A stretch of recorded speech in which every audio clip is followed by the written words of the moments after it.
पहला क्वेश्चन नहीं डेवलप होता, what is space?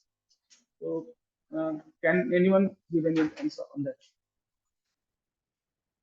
What is space? What is the difference between space and atmosphere of earth? एक तो आप लोगों ने कल बताया था कि एयर नहीं है वहां पे, राइट? लेकिन ऐसा मतलब और भी बहुत सारी धारणाएं हैं मेरी कंसेप्चुअलाइजेशन रिगार्डिंग दैट, लेकिन सबसे सटीक आपको जिसने बताया स्पेस और अर्थ में, उसका नाम था कर्मन। एक साइंटिस्ट है, ये सी लेवल है मान के चलिए अर्थ का, सी लेवल,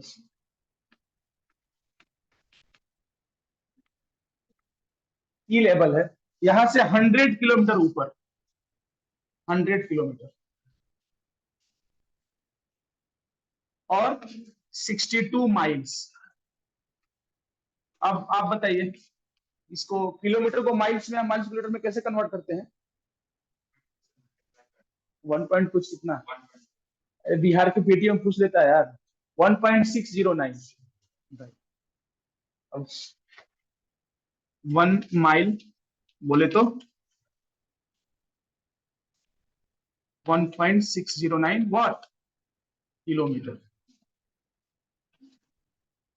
तो यहाँ पे एक इमेजिनरी लाइन ड्रॉ की गई, और ये पूरा आपको जो स्पेस फॉर्टिनिटी है पूरे वर्ल्ड की, they all acknowledge and admit that line. इसको बोला गया कर्मन लाइन।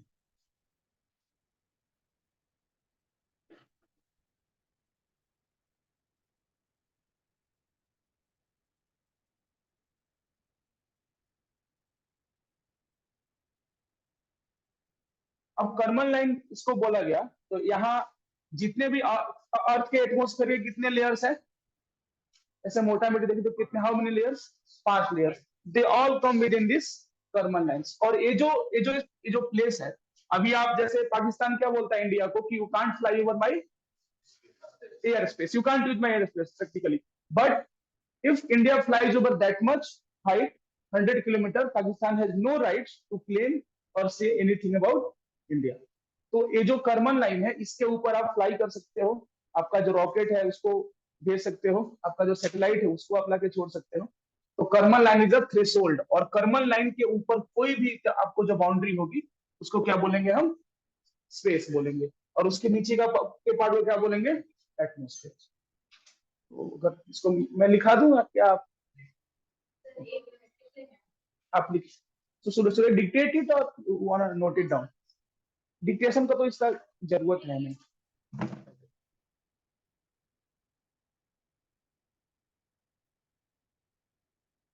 1.609 लोग का डिमोशन हो रहा है, पहले मार्कर से पढ़वाया, चौक दे दिया।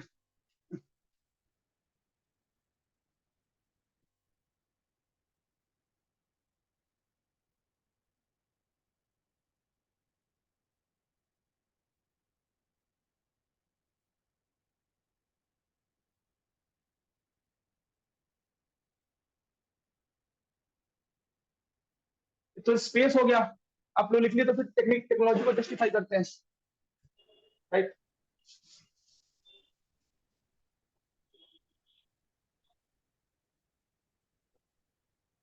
What is technology? Technology is something which is an applied form what we have inculcated from the process of science.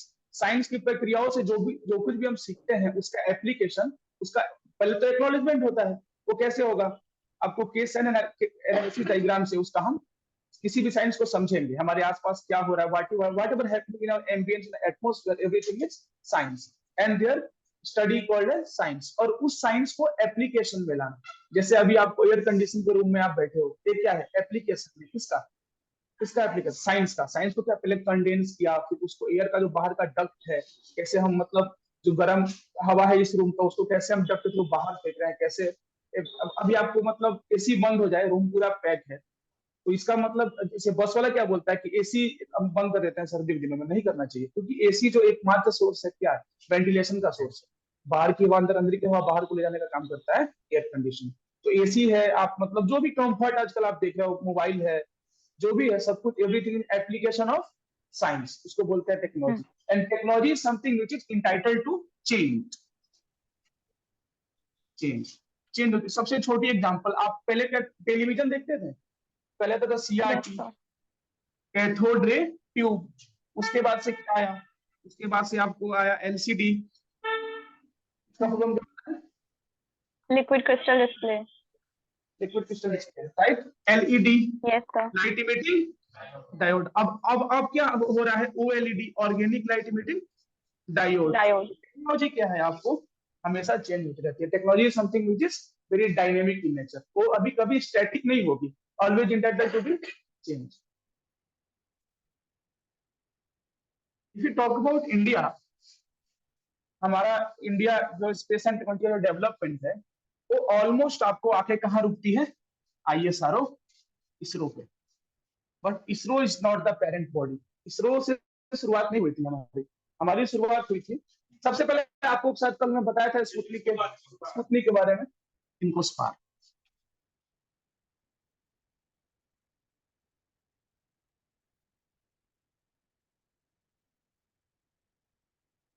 इनको स्पार जो है, इनको स्पार को हेड कौन कर रहे थे? विक्रम साराभाई। साराभाई बड़ा गजब के आदमी थे। मतलब साराभाई का आप पढ़ेंगे तो साराभाई को फादर ऑफ इंडियन स्पेस बोला जाता है। फिर बाद में साराभाई के साथ जब वो उनके जो पिता थे, बड़े अच्छे फैमिली से थे, वो इंडस्ट्रियलिस्ट थे इनके पिता। आपको कॉटन, इनके कॉटन मिल्स हुआ करते थे सूरत में। तो क्या हुआ कि जब बाद में, जब इनको इस बार में इन्होंने काम किया, फिर बाद में ये वापस घर पे चले आए। तो वहां पे जो आपको मजदूर मिल का जो हड़ताल था, जो उनके साथ प्रॉब्लम थी, समस्या थी, उसको उन्होंने आपको रिवोल्यूशनाइज किया, और बाद में उसको इंडस्ट्रियल जो फ्रेमवर्क था, उसको उन्होंने बेटरमेंट किया साइंस एंड टेक्नोलॉजी की हेल्प से। तो जैसे अल्बर्ट आइंस्टीन, मतलब आइंस्टीन थे, न्यूटन के नाम पे कुछ पेटेंट्स है। सबसे ज्यादा पेटेंट्स किसके नाम पे है पूरे वर्ल्ड में? सबसे ज्यादा आईपीआर किसके नाम से? कौन से साइंटिस्ट ने? बल्ब किसने बनाया? Thomas Alva Edison. 1300 के अप्रोक्स उनके नाम पे पेटेंट्स हैं। तो हमारा जो विक्रम साराभाई थे, ट्रूली जीनियस पर्सन। ट्रूली, जब वर्ल्ड जानता नहीं था ना, तब उन्होंने एस्केप वेलोसिटी के बारे में पूरे वर्ल्ड को बता दिया। इनको स्पार, फिर बाद में यही इनको स्पार से इसरो बना। कब बना इसरो? 1969। कल बताया था मैंने, इसरो बना 1969 में। इसरो बना 1960 में, 69 में। फिर बाद में इसरो के बनने के बाद देखिए, इन सारा सारा चीज का जो आपको एक पुश है, कहां से बना? स्पुतनिक से मिला। स्पुतनिक एक सैटेलाइट था, रसिया का सैटेलाइट था। तो ये सबसे बड़ी आपको एक चुनौती थी कि कैसे भी कोई आपको स्पेस के बाहर कुछ भेज सकता है, और वो भी हैंगिंग सैटेलाइट भेज सकता है। क्योंकि देखिए, अर्थ का जो स्केप वेलोसिटी के बारे में सुना है आप लोगों ने? स्केप वेलोसिटी, बीपीएससी सीधे सीधे क्वेश्चन पूछा। लोग बोलते हैं कि साइंस एंड टेक्नोलॉजी से क्वेश्चन ही पूछता है पीटी में। अभी आपको मैं दिखा दूंगा। इस बार किसी ने पीटी का पेपर देखा है 69 का? किसके किसके बारे में पूछा है? जेमिनी के बारे में पूछा है, हायाबुसा के बारे में पूछा है। तो बताइए, साइंस एंड टेक्नोलॉजी नहीं है? वही तो, जैसे मतलब पूछ रहा है ना आपको, ऑब्जर्वेटरी के बारे में पूछ रहा है, सैटेलाइट्स के बारे में पूछ रहा है, आपको इंटरस्पेस एक्सप्लोरेशन जो मिशन है उसके बारे में पूछ रहा है। तो you can't just erase science and technology from the PT portion. You have to study throughout. Orbits वगैरह सब कुछ पढ़ना पड़ेगा। तो स्केप वेलोसिटी कितना होता है? 11.2 किलोमीटर पर सेकेंड। ये होता है आपका स्केप वेलोसिटी। जब साइंस में, साइंस अगर सर बोलेंगे मैं साइंस लूंगा तो आपको प्रूव करके दिखाऊंगा। 11.2 किलोमीटर। तो ये तब का मिरेकल था कि how any country develop themselves as much as that they can send their satellite beyond this much threshold. उसके बाद से आपको पूरे इंडिया में एक लहर दौड़ी। और जो हमारे ग्रेट एक और साइंटिस्ट हैं, सतीश धवन। सुना नाम आप लोगों ने उनका? सतीश धवन।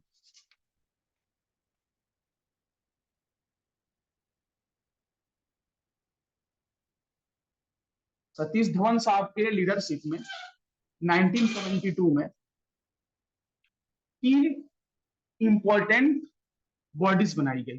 पहला space commission, space commission.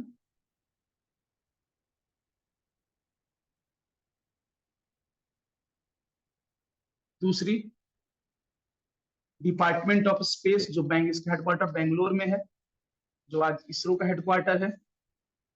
Department of space. तीसरी बॉडी बनाई गई, बॉडी नहीं थी, नेशनल स्पेस प्रोग्राम।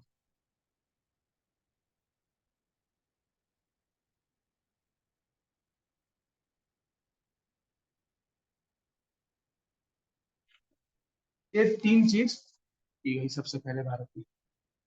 तो अगर आप लोग कुछ लिखना चाहें तो लिख सकते हैं, मैं बता दूंगा। लैंग्वेज बना के लिखवा दूंगा, या मतलब अगर सिर्फ समझना हो जाएगा। हाँ प्लीज बता दीजिएगा, क्योंकि थोड़ा सा मतलब मैं समझ जाऊंगा कि आपकी टेंडेंसी क्या है, कैसा आप करना चाहते हैं। तो शुड आई रेडी तो निकाल।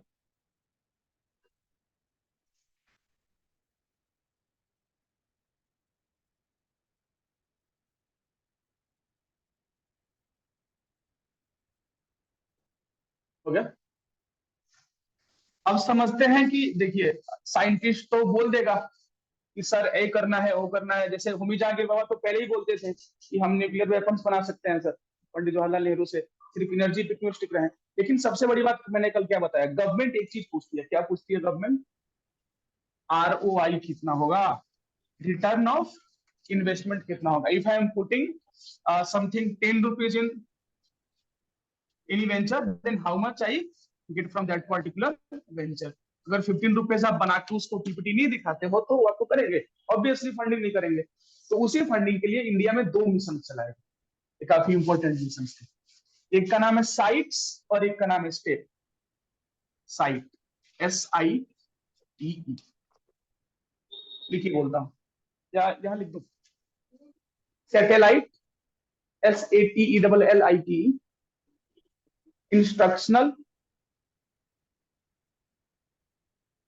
Television experiment.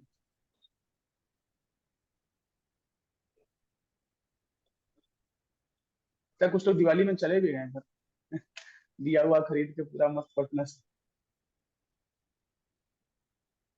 नोट कर दूं क्या? ओके। देखिए, तो क्या होता था कि पहले हमारे यहाँ बस रेडियो था। देखिए, अब बचपन में बताया गया होगा आप लोग के, आप जानते भी हो, visual memories are the best memory. अगर हम कुछ देख लेते हैं ना, मतलब कोई सीन देख लेते हैं, तो that will be in our cerebrum. हमारा जो मेंटल, जो सेरेब्रम सेरेब्रम पार्ट है सब ब्रेन का, साइंस शायद आप पढ़ेंगे तो जानेंगे। तो उसमें स्टोर हो जाता है और लंबे टाइम के लिए स्टोर होता है, तो वो visual memory are the best memory. तो कहा गया कि मतलब गवर्नमेंट पूछी साइंटिस्ट लोगों से कि व्हाट आर द बेनिफिट्स। तभी मतलब एक लॉबिंग होती थी, सब अपना प्रोजेक्ट लेके गए कि हम क्यों आप पे इतना एक्सपेंडिचर करें। हमारे यहाँ मतलब जब इंडिया आजाद हुआ था, कल बोला आप लोगों से, लिटरेसी रेट कम था, पोवर्टी था, बहुत। अभी इतना प्रॉब्लम, तो सोचिए तभी कितना प्रॉब्लम होगा। तो वही गवर्नमेंट बोली कि बताइए कि क्या क्या वे फॉरवर्ड्स है, क्यों हम इसमें इन्वेस्टमेंट करें। तो जो टेलीविजन प्रोग्राम्स था, उससे सबसे बड़ी बात क्या दी है, यही परिवार नियोजन, फैमिली प्लानिंग। आप तो इंग्लिश में, फैमिली प्लानिंग, फैमिली प्लानिंग की चौपाल, की चौपाल,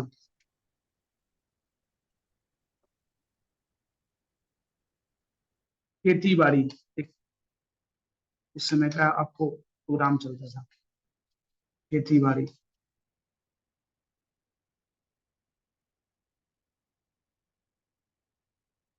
tele medicine.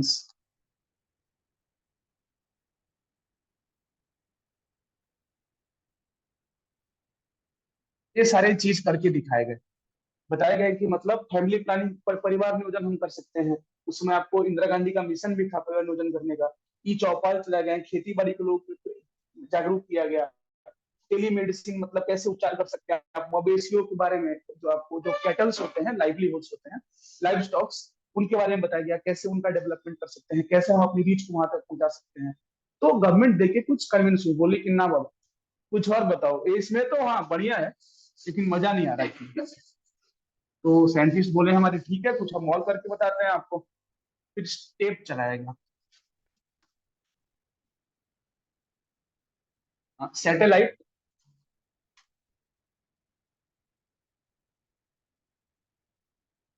Telecommunication, experimental project.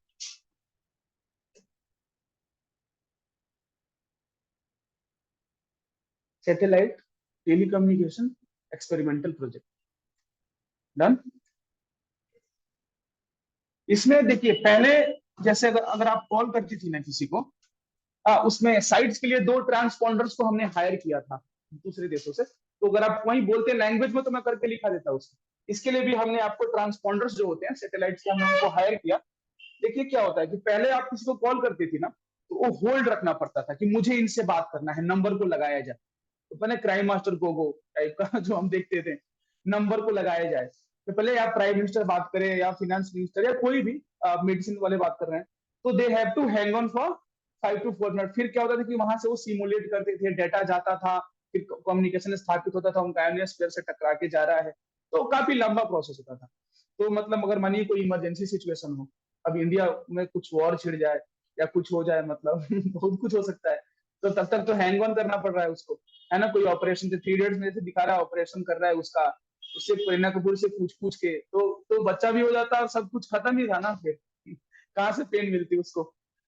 तो वही तो आपको उस लैग को खत्म करने के लिए हमने क्या ट्रांसपोंडर्स को हायर किया और एक करके दिखाया कि नहीं, this lag can be erase.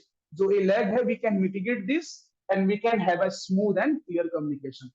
तब ये 2 चीज जब दिखाई, तब भारत बोला कि नहीं यार, हमको कुछ इंडिजिनस इसके बारे में करना चाहिए, हमको कुछ सोचना चाहिए इस बारे में, ताकि हम इस प्रोग्राम को आगे लेके बढ़े। और तभी आपको सतीश धवन के लीडरशिप में जो हमारा स्पेस डेवलपमेंट प्रोग्राम है उसको लॉन्च किया गया।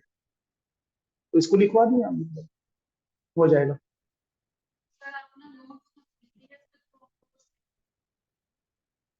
यहाँ अगर प्रोजेक्टर वगैरह होते ना तो बहुत अच्छा रहता। तो ठीक है, आपको मैं पीडीएफ बना के नोट्स भेज दिया करूंगा। तो फिर मतलब जैसे अभी जैसे स्टेप स्टेप पढ़ाया मैंने, तो अगर मतलब प्रोजेक्टर यहाँ पे होता तो आपको मैं पूरा दिखाता कैसे कम्युनिकेशन गैप था एनिमेशन के थ्रू। मतलब मैंने उसको भी करके रखा है पूरा चीज। ठीक है, कोई दिक्कत नहीं है आपको। जैसे जब हॉलीडेज खत्म होंगे ना, तो मैं कोशिश करूंगा कि आपको यहाँ से ग्रुप ग्रुप पे होंगे ना आप लोग, तो मैं उस ग्रुप पे उनको मैम को या जो यहाँ बैठते हैं भैया उनको भेज दूंगा, दे विल सेंड इट। तो सारी चीजें इसी केस में फिर आपको हमारा, जैसे मैंने बताया आपको डिपार्टमेंट ऑफ जो साइंस था, और आपको स्पेस कमीशन था, और बाद में नेशनल स्पेस प्रोग्राम था, इनको इसको बोला गया स्ट्रक्चरल डेवलपमेंट, संस्थागत विकास। संस्थागत विकास के बाद में हमने फिर स्पेस टेक्नोलॉजी के बारे में फिर हमने करना चाहा कि हाँ चलो फिर हम कुछ भी भेजेंगे तो फिर भेजेंगे कैसे उसको। कोई भी सैटेलाइट भेजेंगे, कौन से ऑर्बिट में भेजेंगे, कैसे भेजेंगे, थ्रेशोल्ड क्या होगा, इमेजिंग कैसे करेंगे, कम्युनिकेशन के लिए कैसे भेजेंगे, फिर आपको नेविगेशन के लिए कैसे भेजेंगे। तो उसके लिए एक ऑर्बिट बनाई गई। मानिए अर्थ है, अर्थ के ऊपर ये होता है आपको 2000 किलोमीटर, 20,000 किलोमीटर,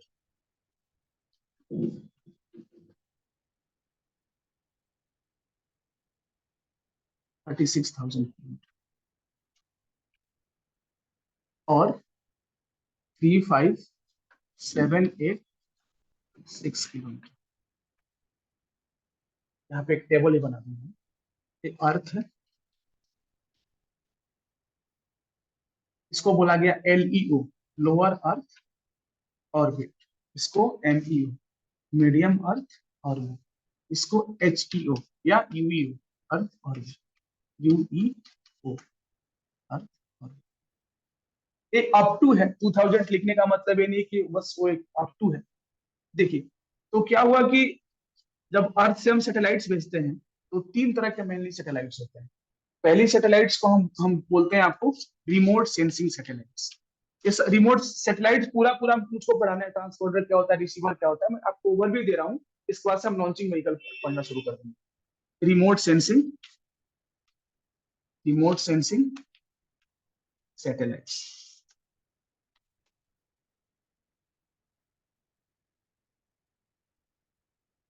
इसको हम शॉर्ट फॉर्म में IRS बोलते हैं।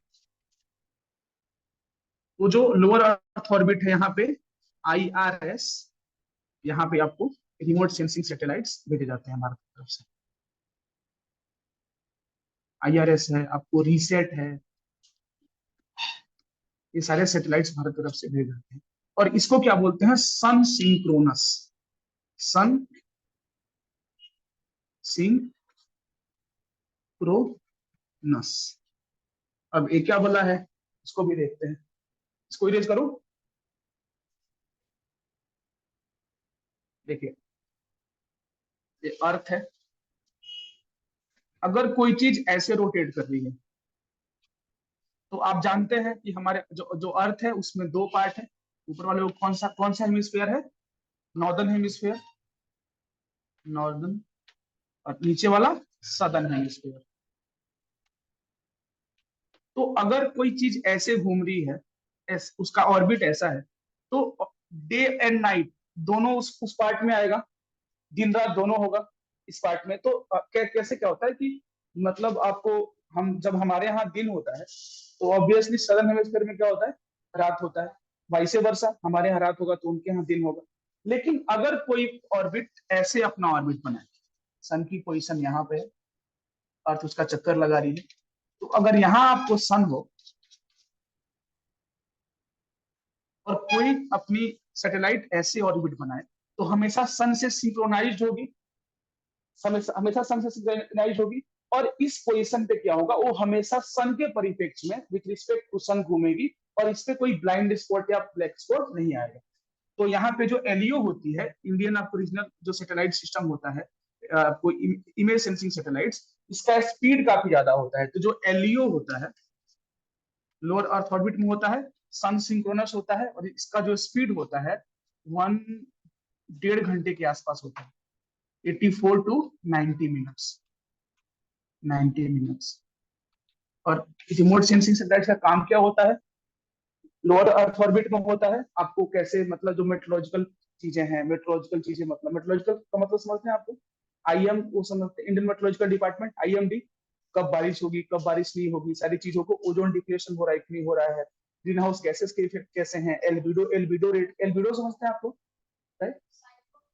साइक्लोन के बारे में बता सकते हैं, ओशियनोग्राफी के बारे में बता सकते हैं आपको, कहाँ मिनरल्स है, कहाँ मिनरल्स नहीं है, कहाँ फिशरीज है, फिशरीज इंडस्ट्री कैसे ग्रो कर रही है। तो रिमोट सेंसिंग सैटेलाइट क्या होता है? स्कैन करता है पूरे अर्थ को। जो हमारा लिमिट होता है उसको पूरा जब सैटेलाइट आपको पढ़ाऊंगा, तो एक हैदराबाद में हमारा नेशनल सैटेलाइट एजेंसी है, सारे सैटेलाइट्स वहीं बनते हैं और उनका पैनल भी वहीं है। और बाद में जोधपुर देखिएगा, नागपुर देखेंगे, तो वहां पे हमारे उसके छोटे छोटे आईआर रीजनल सैटेलाइट्स के पैनल लगे हुए हैं। इमेज जो जो सेंसिंग सैटेलाइट्स है सबसे इंपॉर्टेंट इसलिए होती है क्योंकि आपको जैसे बॉर्डर बॉर्डर स्कैनिंग की सिस्टम हो गई। शायद कल मैंने आपको बताया था कि जो रीसेट है, जब कसाब आया भारत में, तो उसमें आपको वेदर कंडीशन काफी डाइवर्स था, बारिश हो रही थी और समुद्र के रास्ते वो लोग बाहर आए। अगर हमारे पास रीसेट तभी होता, तभी हमारे पास उतनी अच्छी इलेक्ट्रोमैग्नेटिक वेव वाली रीसेट हमारी तकनीक होती, तो हम जान पाते कि उनका इंटेंशन क्या है, हमारे यहाँ अटैक करने आ रहे हैं। तो आपको सबसे लोअर अर्थ ऑर्बिट में होता है। और सबसे अच्छी बात क्या है इसकी, कि इसकी स्पीड काफी अच्छी होती है, 1.5 घंटे में इसको। अब आपको स्पीड बताता हूँ, वेलोसिटी क्या होता है, इसको मिटा दूंगा। तो जब भी आप बोलेंगे लिखना है तो मैं उसको लिखना चालू कर दूंगा। जो वेलोसिटी होती है उसकी उसकी वेलोसिटी है under root ji into are, under root ji into are. ए जी क्या है? एक्सेलरेशन है। और आर क्या है? आर रेडियस है, लाइट। यहाँ पे रेडियस नहीं है, आर डिस्टेंस फ्रॉम अर्थ है, डिस्टेंस फ्रॉम अर्थ। तो अर्थ से जितना, जैसे जैसे हम ऊपर जाएंगे वैसे वैसे हमारा आर क्या होगा? बढ़ते जाएगा। आर बढ़ते जाएगा, तो उसी प्रकार से हम हमारी वेलोसिटी भी सेट की जाएगी।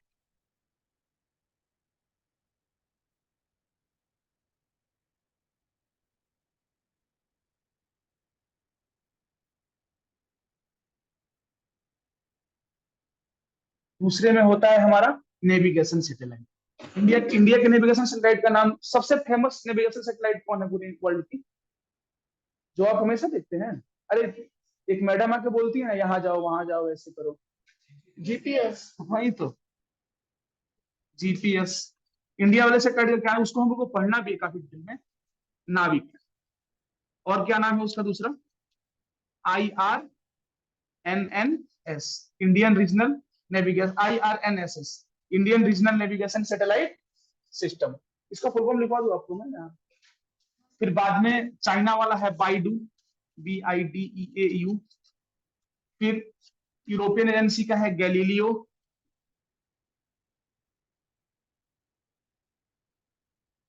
ये सारे क्या है हमारे नेविगेशन सैटेलाइट्स। कौन से सैटेलाइट्स हैं? Navigation satellites. नेविगेशन का मतलब क्या होता है? What is navigation? राइट, उसको नेविगेशन बोलते हैं। नहीं, डायरेक्शन नहीं हो गया। अगर आप, हाँ एग्जैक्टली अगर आप, हाँ आपको मतलब ऐसा मन में पता होगा, but you can give it language, proper language. Navigate कर रहे हैं आप लोग तो उसको नेविगेशन के लिए चाहिए। और सिर्फ यहाँ पे नेविगेशन का मतलब इससे नहीं है, जैसे जैसे मतलब आज मंत्री जी आ रही हैं, जैसे द्रौपदी मुर्मू आई थी ना पटना में, माननीय राष्ट्र महिमा, क्या माननीय क्या बोलते हैं, महामहिम आई थी। तो फिर उनको लेके ट्रैफिक वाले काफी परेशान हो गए, किसको ब्लॉक करो किसको ब्लॉक, पूरा पटना आपको केओस क्रिएट हो गया। वैसे हमारे यहाँ ट्रैफिक लाइट का तो मतलब कोई मानता उनता है नहीं। तो अगर हमारे पास प्रॉपर नेविगेशन होगा तो कहाँ से ट्रैफिक आ रही है, कहाँ से ट्रैफिक जा रही है, कहाँ पे अधिक रश है, इन सारी चीजों को समझने के लिए हम क्या यूज कर सकते हैं, नेविगेशन सैटेलाइट को यूज कर सकते हैं। फिर बाद में अभी हमारा नाविक है, उसमें अभी आप डाउनलोड कीजिएगा कभी, उसमें एक स्पेसिफिक स्पेशलिटी है। तो उसमें एक पटना का अलग, आप जैसे आप नाविक डाउनलोड किए तो उसमें आप डाल दीजिएगा कि I am residing in that this particular place. आपने पटना का डाल दिया तो आपको पटना का डिटेल एनालिसिस करके दिखाएगा वो। अब दिल्ली का डाल दिए तो दिल्ली का करके दिखाएगा। तो जो हमारा नाविक है थोड़ा सा एडवांस। और इसमें क्या हुआ, भारत ने एक नाविक के साथ एक और लगाया, इसका नाम है गगन। ये गगन क्या है हमारा, ये जीपीएस के लिए लगाया। जो जीपीएस में जो जो हल्की सी कमियां होती हैं, जीपीएस का क्या है, जीपीएस उतना एक्यूरेट नहीं है। तो जीपीएस के एक्यूरेसी को बढ़ाने के लिए भारत ने क्या लगाया, गगन। और गगन का यूज कहाँ पे होता है, एयरपोर्ट अथॉरिटी ऑफ इंडिया जो है वो लैंडिंग के समय यूज करती है।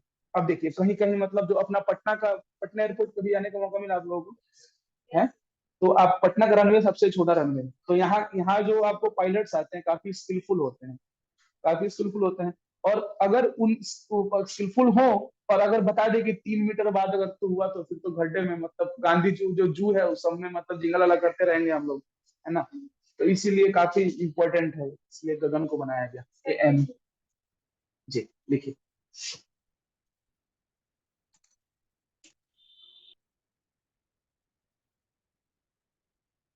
लोग दिवाली में चले गए घर ना,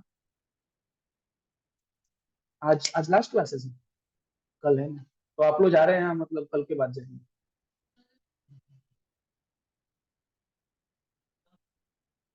सन सिंक्रोनस, जी बता देते हैं, डायग्राम बना के मैम लिख लेती है फिर बता देता हूँ डायग्राम।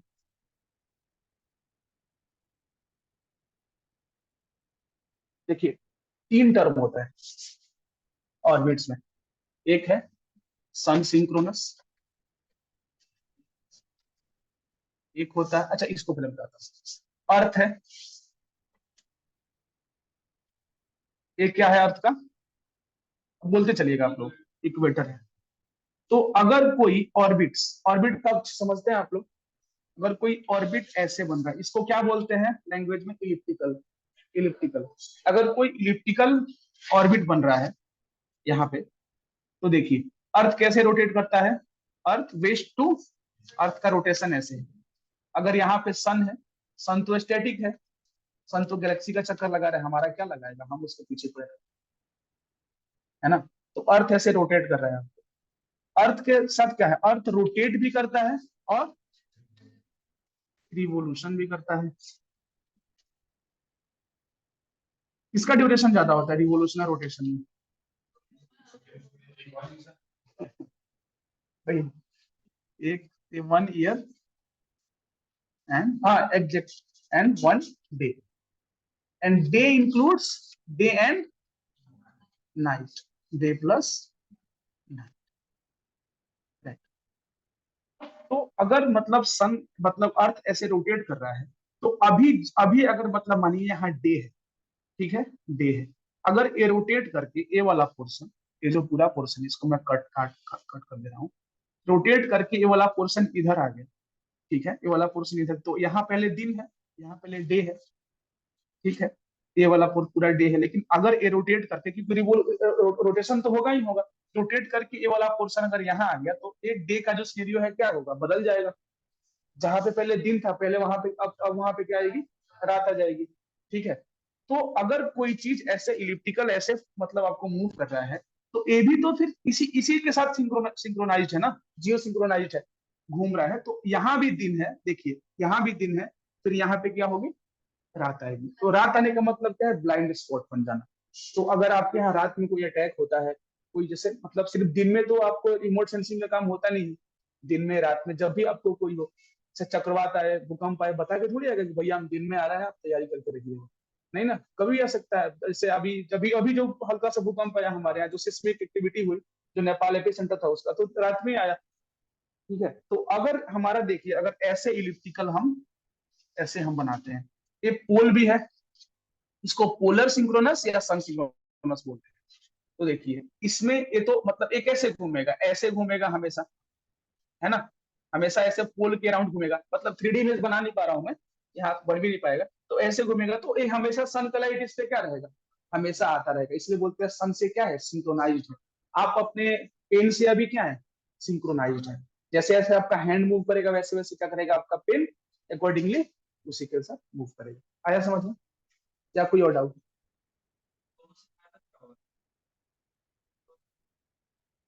हम्म।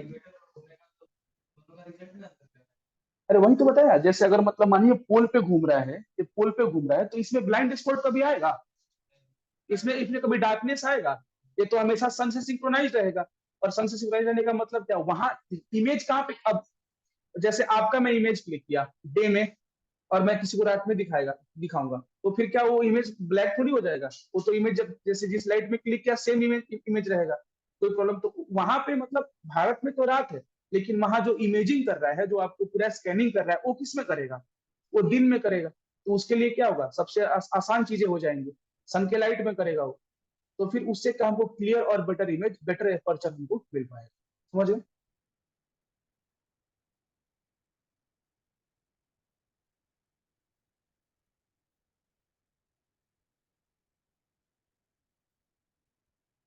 और जो सबसे ऊपर है, यहाँ पे हमारा होता है कम्युनिकेशन सैटेलाइट।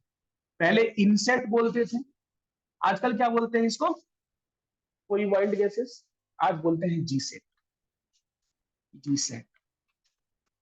और भारत में सबसे भारी होते हैं, हेवीएस्ट होते हैं, हेवीएस्ट, सबसे भारी होते हैं।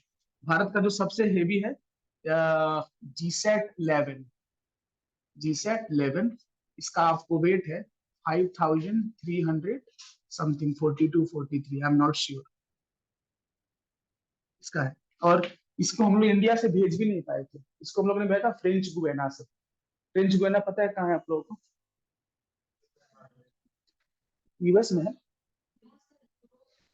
नहीं नहीं, यूएसए ठीक है, लेकिन किस, यूएसए यूएसए नहीं है, अमेरिका में है, अमेरिका के साउथ अमेरिका कॉन्टिनेंट में है। साउथ अमेरिका का मैप देखेंगे ना आप लोग, तो कुछ ऐसा मैप है, इधर चिले है आपको है, ये पूरा ब्राजील, इधर अर्जेंटीना, तो इधर यहाँ पे है फ्रेंच गुयाना। ये फ्रेंच गुयाना जो है ये नासा का है, यही फ्रेंच गुयाना, यहीं से भेजा जाता है। तो यहाँ पे आपको लेके हम गए थे, और यहीं से हम फ्रेंच गुयाना से भेजा।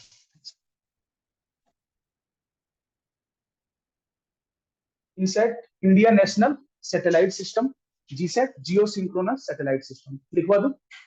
इनसेट का फुल फॉर्म हुआ इंडियन नेशनल सैटेलाइट सिस्टम, और जीसेट का जियो सिंक्रोनस सैटेलाइट सिस्टम। इसको बोलते हैं geo transfer orbit, geo transfer orbit, geo transfer orbit. अब मैं समझाता हूँ, आप लिख लीजिए जियो ट्रांसफर ऑर्बिट का। डायरेक्ट क्वेश्चन बना देंगे पीटी में उठा के।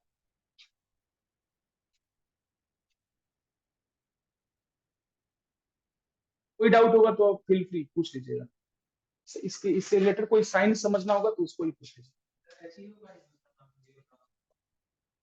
एक्चुअली नहीं, इसका मतलब ये तो ऑर्बिट है, आपको हाँ मतलब सिमुलेट कर सकते हैं, वही आपको अपर अर्थ ऑर्बिट ही है।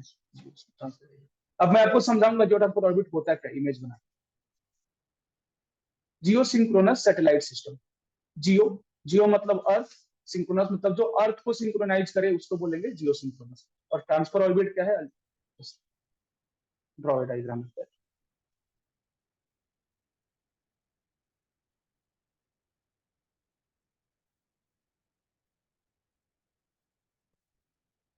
हो गया। हाई अर्थ ऑर्बिट या अपर, हाइयर या हाई, हाई लिख लीजिए, अपर मोर सुटेबल।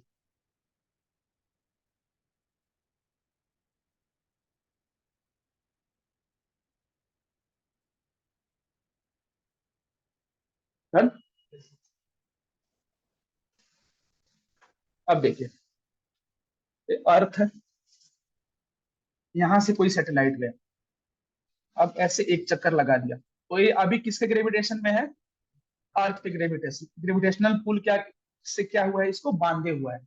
लेकिन अभी तो ये मतलब अगर देखिए ऊपर क्या है, न्यूटन का फर्स्ट लॉ क्या कहता है कि अगर कोई body, if a body is moving, it will it will keep moving until and unless we apply any external force on that। तो स्पेस में तो कोई एक्सटर्नल फोर्स है नहीं, तो त्रिशंकु की तरह वैसे ही घूमता रहेगा। लेकिन तो यहाँ पे क्या करते हैं, जैसे हमारा आपको ए गया मॉम, मॉम का फुल फॉर्म, अरे मम्मी नहीं, मार्स और बाइटर मिशन, मंगलयान जिसको बोला जाए। जैसे तो आपने मूवी देखी होगी ना इसकी, देखिए आप लोगों ने मूवी मंगलयान, वो विद्या बालन बताती है ना उसको कि पूरी छाके रहते हैं, फिर गैस ऑफ करते हैं, फिर भी पूरी फूल जाती है। एग्जैक्टली वही कहानी बता रहा हूँ। तो अभी यहाँ से यहाँ आपको घूमते घूमते सैटेलाइट आया। अब सैटेलाइट में क्या करेंगे हम, एक्स्ट्रा थ्रस्ट देंगे। एक्स्ट्रा थ्रस्ट का मतलब क्या, हिंदी तो इंग्लिश मीडियम वाला, एक्स्ट्रा थ्रस्ट देंगे मतलब एक्स्ट्रा फोर्स लगाएंगे। तो क्या होगा, अपना ऑर्बिट ऑर्बिट चेंज कर देगा। फिर यहाँ पे आएंगे, एक्स्ट्रा थ्रस्ट देंगे, अपना ऑर्बिट चेंज कर देगा। इसको बोलते हैं हम जियो ट्रांसफर। धीरे धीरे क्या करेंगे, अर्थ के ग्रेविटेशन से इसको दूर ले जाएंगे, और यहाँ मून है, फिर मून के ग्रेविटेशन में उसको एंटर करा देंगे। यही होता है आपको जियो ट्रांसफर। तो अभी हम इस ट्रांसफर से अगर हम इसको थ्रस्ट किए, मतलब आपको थोड़ा सा फ्यूल कंज्यूम किया, तो क्या हुआ, इसमें आपको एक्स्ट्रा थ्रस्ट मिला। और फिर आपको कैसे विक्रम लैंडर वहां पे उतरा, धीरे धीरे फिर उसको हम रिटार्ड, एक बोलते हैं एक्सलरेशन, बोलते हैं रिटार्डेशन। तो उसको रिटार्ड करेंगे धीरे धीरे, तो फिर आपके अल्लाह के उसको, हाँ, ऑर्बिट में लाके स्टेब्लिश करेंगे, फिर उसको लैंड करके उतारेंगे, फिर अपना रोवर निकल के घूमेगा।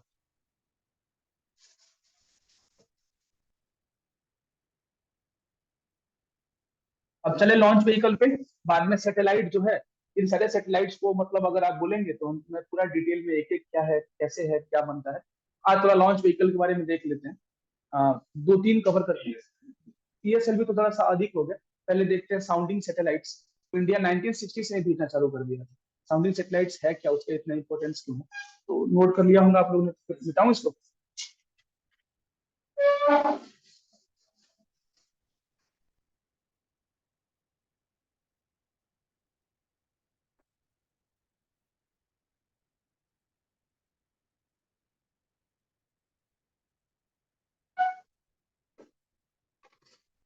देखिए कोई भी चीज ना तीन चीजों में, लॉन्चिंग व्हीकल्स,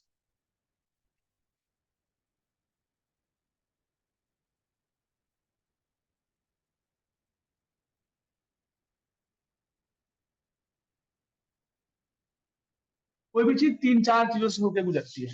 सबसे पहला इसका जो दौर था उसको बोलते हैं एक्सपेरिमेंटल फेज, एक्सपेरिमेंटल फेज। उसके बाद कौन सा दौर आता है, एक्सपेरिमेंट के बाद क्या करते हैं हम, ऑपरेशनल फेज।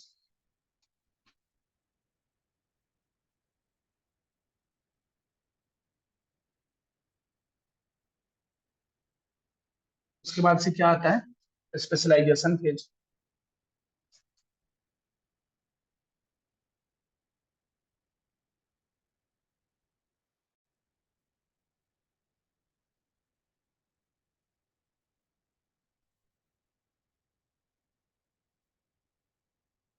देखिए ये लॉन्चिंग व्हीकल्स है, लेकिन मैं आपको साइड में बताता हूँ एक अलग चीज है, इसको बोलते हैं साउंडिंग सैटेलाइट्स, और उसके बाद से हम इस पे आएंगे। साउंडिंग रॉकेट्स, आप इतना नोट कर ले तो फिर मैं इस पोर्शन को मिटा दूंगा। हो गया है।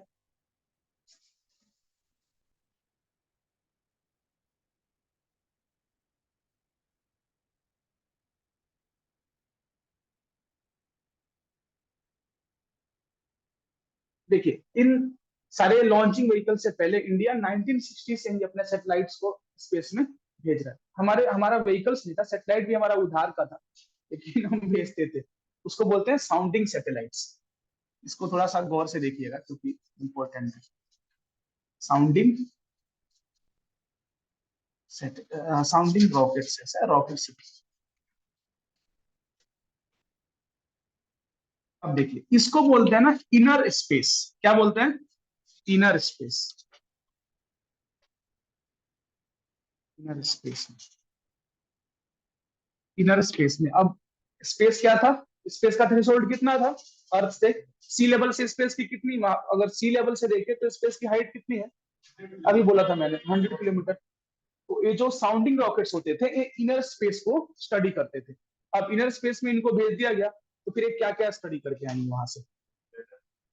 ऑब्वियसली बोलते ही आप लोग एक एक करके बोलिए जो भी मन में। वेदर को, ओशियन को, मेट्रोलॉजिकल डिपार्टमेंट को। सबसे पहले तो देखेंगे कि वेदर मतलब कैसे वेदर चेंजेस हो रहे हैं। सबसे मतलब जो हमारा एटमॉस्फेयर किस किन किन चीजों से मिलकर बना हुआ है, मिक्सर्स ऑफ गैसेस, उनके लेयर कैसे हैं। फिर बाद में देखेंगे कि ओजोन डिप्लेशन हुआ है कि नहीं हुआ है। एक कहानी बताता हूँ आपको। जब जब तक हम लोगों ने डेवलप नहीं किया था तब तक हम जाते थे यूएन के मंचों पे और सारे डेवलप नेशन मिलकर बोलते थे कि तुम तो इतना धुआं मचा रहे हो इंडिया वालों को, इतना धुआं मचा रहे हो कि मतलब तुम ही रिस्पॉन्सिबल हो ओजोन डिप्लेशन के लिए, तुम्हारे चलते ही ग्लोबल वार्मिंग हो रही है। अगर तुम इसको रोक दो तो ग्लोबल वार्मिंग से हम बच जाएंगे। तो हम क्या, हम सुनते थे, मोटा मोटा मुआवजा देके आते थे कि भाई मुआवजा लो, ऐसा मतलब। लेकिन बाद में जब हमने अपनी टेक्नोलॉजी को डेवलप किया, तो फिर जब वो सामने बोलते हम रिटेलिएट करते थे कि कौन सा ओजोन डिप्लेशन कर दिया हम लोगों ने, कितना इमिशन है हमारा, नेट नेट इमिशन हमारा कितना है, तुम्हारा कितना है, तुम डेवलप नेशन हो, हम नेट इमिशन अब नहीं करेंगे तो कब करेंगे। तो सबसे ग्लोबल फोरम पे आपको एक वॉइस देती है स्पेस टेक्नोलॉजी, आपको एक पूरा रोड मैप बना के देती है। जो साउंडिंग आपको रॉकेट्स थे, इन्होंने ओजोन डिप्लेशन के बारे में, गैसेस के बारे में बताया। फिर आपको एक हीट बजट का नाम सुना आप लोगों ने? Heat budget. बजट बजट क्या होता है सबसे पहले जानिए। बजट क्या होता है? आप लोग तो यहाँ इंडिपेंडेंट रहते हैं, कोई जॉब करते हैं आप लोगों में से? अभी स्टूडेंट ही हैं, घर से पैसा मंगाते हैं तो फिर खर्च करते होंगे। तो उधर से मतलब अंकल सैम का, मतलब अंकल सैम हम लोग फादर को बोलते थे, उनका फोन आता होगा, कितना पैसा खर्च किया, क्या किया, कैसे किया, पूछते हैं। डैड पूछते ही होंगे कभी कभार। अभी जो बहुत डियर होंगे उनसे नहीं पूछते होंगे, हम लोग से पूछते थे। तो फिर हम बताते हैं कि अरे इसने इतना ऑटो वाले को दिया, इतना रूम दिया। तो वो क्या, एक बजट होता है, कितना इनकम आया, कितना एक्सपेंडिचर हुआ, एक क्या है, एनुअल स्टेटमेंट है, हमारा मंथली स्टेटमेंट है। तो एग्जैक्टली सन मतलब सूरज से हीट कितना अर्थ पे आया, जो ये हीट है कितना अर्थ पे आया, और कितना अर्थ से रिफ्लेक्ट। वो जानते हैं ना, अर्थ कंप्लीट रिफ्लेक्टर है, उधार नहीं रखता है कुछ भी। जितना हीट आता है उतना हीट को वापस भेज देता है। इसीलिए तो। और आपका ज्योग्राफी क्लासेस हुआ है तो थोड़ा सा और मजे से पढ़ाता मैं इसको। नहीं हुआ है, थोड़ा भी नहीं हुआ है इसको। तो फिर आप लोग नोट करते रहिएगा। अच्छा, मैं इसको पूरा बता के फिर एक एक पॉइंटर आपको बोल दूंगा, थोड़ा सा इंपॉर्टेंट है। फिर उसके बाद से अल्बिडो जानते हैं आप लोग? अल्बिडो, अल्बिडो का मतलब होता है fraction of heat which is reflected from, which is reflected. अभी जो सूरज की हीट आती है, सबसे अधिक अल्बिडो रेट किसका होता है? जो सबसे परफेक्ट, जो परफेक्ट अल्बिडो होता है, perfect rate of albedo, albedo 1 होता है। परफेक्ट रेट ऑफ अल्बिडो, तो सबसे अधिक अल्बिडो करता है व्हाइट स्नो। जो व्हाइट स्नो होते हैं उनका अल्बिडो का रेट सबसे अधिक होता है। फिर ग्रास जो होते हैं, जो ग्रीन ग्रास होते हैं, उनका अल्बिडो का रेट सबसे अधिक होता है। अब बताइए, जो साइनी सरफेस नहीं है उसको अल्बिडो करेगी? नहीं करेगी। फिर को क्या करेगी? एब्जॉर्ब करेगी। तो आप अब आजकल बोल रहे हैं ग्लोबल वार्मिंग हो रही है, तो ग्लोबल वार्मिंग चलते मतलब क्या हो रही है? अभी आपको जो स्नो पार्टिकल उस पर डस्ट लग गया, उस पर डस्ट लगने का मतलब क्या हुआ कि वो अल्बिडो रेट कम हो गया। उसको ऑब्वियसली क्या करेगी? मेल्ट करेगी। और मेल्ट करने से क्या होगा? उस ओशियन सी का लेवल बढ़ेगा। ओशियन सी का लेवल बढ़ेगा तो उससे क्या होगा? जो कोरल रीफ है, कोरल रीफ के बारे में सुना आपने? जैव विरंजक कोरल रीफ। तो भारत में जो अपना लक्षद्वीप समूह है वो क्या है? पूरा पूरा कोरल आइलैंड है। मालदीव क्या है? कोरल आइलैंड है। ये क्या होंगे? त्राहिमाम त्राहिमाम बोल के डूब जाएंगे। और उनके डूबने के बाद क्या होगा? फिर आपको पूरे वर्ल्ड में अफरा तफरी का माहौल फैलेगा। तो स्पेस टेक्नोलॉजी कितना इंपॉर्टेंट है इस चीज को समझने के लिए, अल्बिडो को समझने के लिए, हीट बजट को समझने के लिए। फिर उसके बाद से ग्रीन हाउस जो गैस इफेक्ट है, क्योटो प्रोटोकॉल के बारे में किसने पढ़ा यहाँ पे? कंजर्वेशन ऑफ, क्योटो है कहाँ पे, किस देश में शहर है क्योटो? आप पंजाब में बता दीजिए। ये पूछ लिया था बीपीएससी में कि सबसे बड़ा आइलैंड कौन है जापान का, कौन सा था? हॉन्शू। तो मतलब ऐसे क्वेश्चन आप लोग थोड़ा वर्ल्ड में भी देखते रहिएगा। हाँ, तो जो क्योटो है, क्योटो प्रोटोकॉल में कुछ ऐसे गैसेस हैं जैसे क्लोरोफ्लोरो, सीएफ, सीएल, तो इनको कंप्लीट बैन करने की बात की गई है। तो वो देखता है कि सही में आपको क्योटो प्रोटोकॉल के तहत क्लोरोफ्लोरोकार्बन की मात्रा कितनी है, अल्बिडो अल्बिडो बताया मैंने, फिर आपको ओजोन डिप्लेशन कितना हो रहा है। इंडियन मेट्रोलॉजिकल डिपार्टमेंट जो है हाइग्रोस को, बारिश कैसे होती है, बारिश का मतलब चीजें मतलब प्रेसिपिटेशन वो तो ब्लैक मनी क्या है, तो काला धन क्या है, ब्लैक मनी, यही बात हो गई। मतलब बारिश होती कैसे है, बताता हूँ। देखिए, सबसे पहले क्या होता है, इवेपोरेशन। इवेपोरेशन इवेपोरेशन ऊपर गया, ऊपर जाके क्या होता है, कंडेंसेशन। अच्छा, लेटेंट हीट के बारे में किसने पढ़ा है? लेटेंट हीट, है ना। थर्मल थर्मल एक्सपेंशन के बारे में किसने पढ़ा है? जब मैं थोड़ा बता दूंगा आप लोगों को, जब आप बोलेंगे जियोग्राफी पढ़ाने के लिए। तो कंडेंसेशन होगा, फिर यहाँ पे ड्रॉपलेट बनता है, ड्रॉपलेट बनता है, और वाटर जो ड्रॉपलेट बनता है वो ऐसे ही क्यों होता है, तो ग्रेविटेशनल पुल के चलते, ठीक है, वाटर ड्रॉपलेट बनता है। फिर यहाँ पे इसको बोलते हैं सीड्स, आग बादल में सीड्स होते हैं, उसको बोलते हैं हाइग्रोस्कोपिक न्यूक्लियाई। क्या बोलते हैं, हाइग्रोस्कोपिक न्यूक्लियाई। जब तक हाइग्रोस्कोपिक न्यूक्लियाई नहीं होंगे, आपका मौसम विज्ञान 100% बारिश का बारिश होने वाली नहीं है। हाइग्रोस्कोपिक न्यूक्लियाई क्या होती है, उसके बाद से कंडेंसेशन, कंडेंस होता है, ड्रॉपलेट बनता है, ड्रॉपलेट बन के फिर हमारे एटमोस्फेयर में आता है, यहाँ का टेम्परेचर डिसाइड करता है। अब ट्रोपोस्फेयर में आएंगे तो टेम्परेचर क्या होगा, धीरे धीरे कम होता है। स्ट्रेटोस्फेयर में क्या होता है, धीरे धीरे बढ़ता है। चलिए, ये सब थोड़ा सा आप लोग जियोग्राफी में पढ़िएगा। रिकॉर्डिंग तो sea cloud, seed cloud, hygroscopic nuclei को बोलते हैं। मैं क्लासेस कंटिन्यू रखूंगा या मतलब इनका रिकॉर्डिंग चल रहा होगा? चल रही है ना, कोई दिक्कत नहीं है। यही आपको साउंडिंग रॉकेट्स जो होते हैं, तो इसके पॉइंटर के रूप में लिखना चाहेंगे आप इसको, साउंडिंग रॉकेट्स को, क्या क्या काम होते हैं? हाँ, देखिए इसके बारे में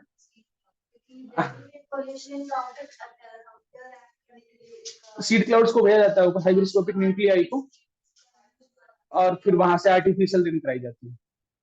तो अगर मतलब अच्छा ठीक है, कल आपको मैं जब ना आधे घंटे एक्स्ट्रा क्लासेस ले लूंगा आपकी, 2 घंटे करता हूँ, तो आधे घंटे ज्योग्राफी करा दूंगा, अगर सर परमिशन दे तो। अभी क्लासेस कल कब होंगी, सेम टाइम पे होंगी या शाम को होंगी?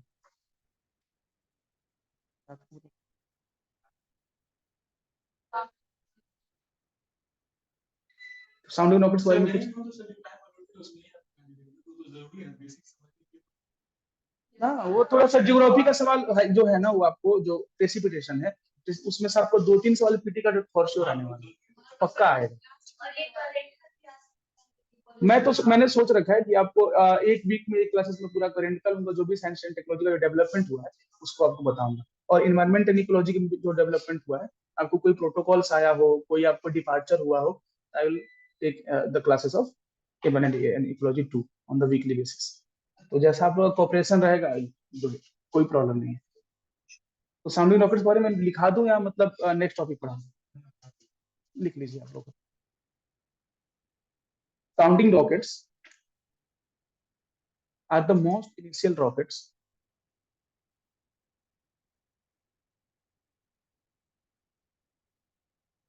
which has been launched by India, are the most important ना, are the most basic initial basic। हाँ, अभी क्या ना, मतलब हम लोग कोई ऐसा रटा रटा नहीं है, तो हमेशा लैंग्वेज चेंज होता रहता है, थोड़ा सा आप लोग मैनेज कीजिए, मैं कुछ लिख के मतलब लाता नहीं।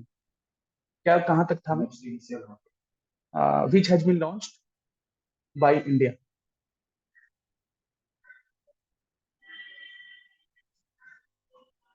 It is a inner space exploration venture. It is a inner space exploration venture, थोड़ा ये लोग लिख रहे हैं, हो गया, which is entitled to which is entitled to understand the technicality and complexity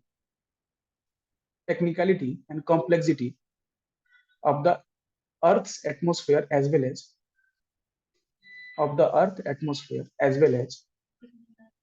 technicality and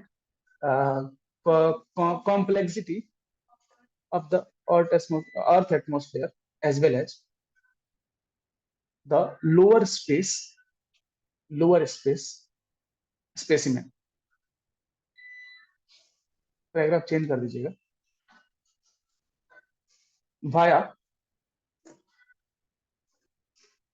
Via this mission we have launched satellites like Meghatropics, Meghatropics, tropics CS मत लिखिएगा, यही स्पेलिंग है इसकी, Meghatropics, which was a joint mission of India and France. Meghatropics, TROPIQUES, Meghatropics, which was a joint operation of India and France. France का CNES बोलते हैं वहां के आपको स्पेस सेंटर को. And SARAL, SARAL, and SARAL, to get some desirable results. अब उसमें एक नंबर देख के लिखिएगा, एक नंबर दे दीजिएगा. For the better understanding of various gases and its layers.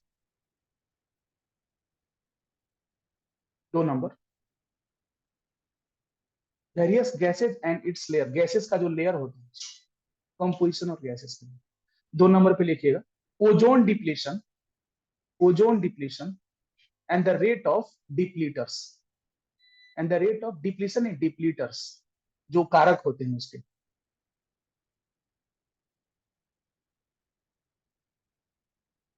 तीसरा, to curtail the usage of abandoned gases according to Kyoto Protocol. To curtail the usage of abandoned मतलब होता है जो मना किया हुआ, abandoned gases, Kyoto Protocol. अच्छा, वो पूरा लाइन सेंटेंस बोल दूं क्या? किसने लिखा है? अब मैं दूसरा बना के बोल दूं, abandoned gas as per Kyoto Protocol, या किसी ने पहले वाला जो लिख लिया हो वो भी चलेगा, as per Kyoto Protocol. उसके बाद से to understand the scenarios such as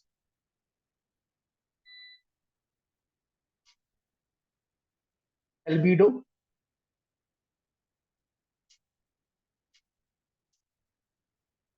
हो गया, अल्बिडो हो गया. आपको heat budget and sun heat.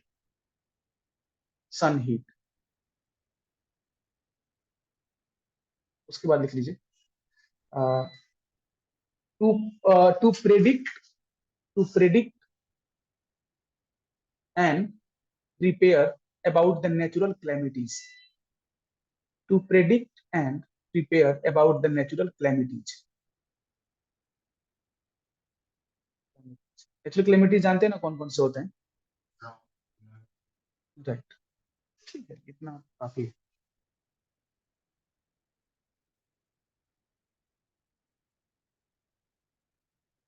फिर करें.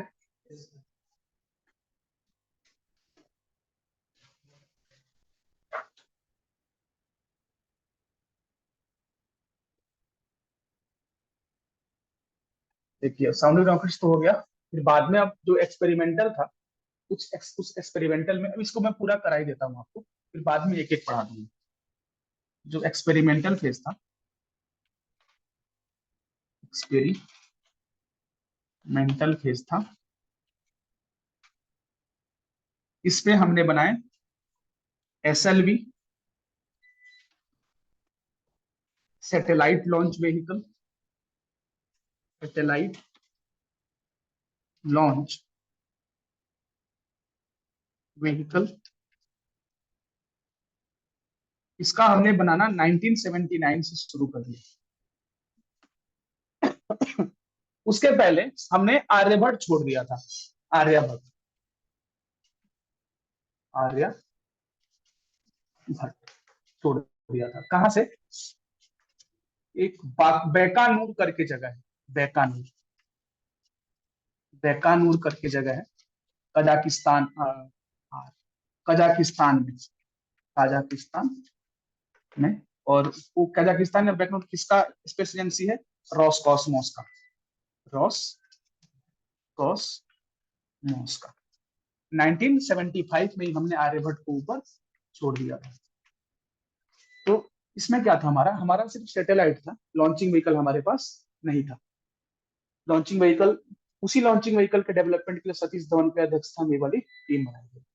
तो आर्यभट्ट हमने छोड़ दिया बैकानूर से, जो कजाकिस्तान में है, और जो रॉसकॉस्मोस किसकी एजेंसी है, नाम से ही पता चल रहा होगा, रसिया का।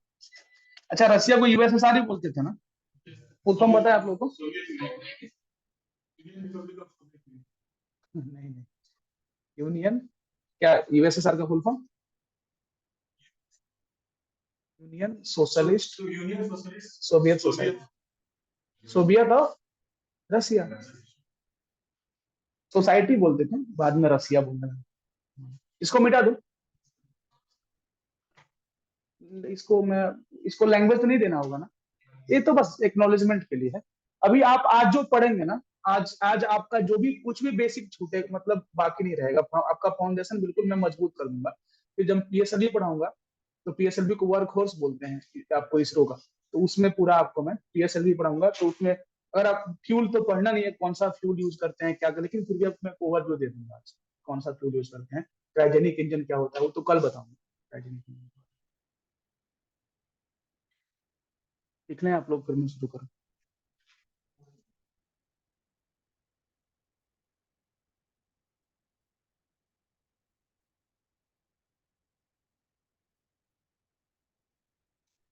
आप लोग सब पटना से ही हैं, मतलब कहीं बाहर से, अलग अलग जगह से? ऑलमोस्ट।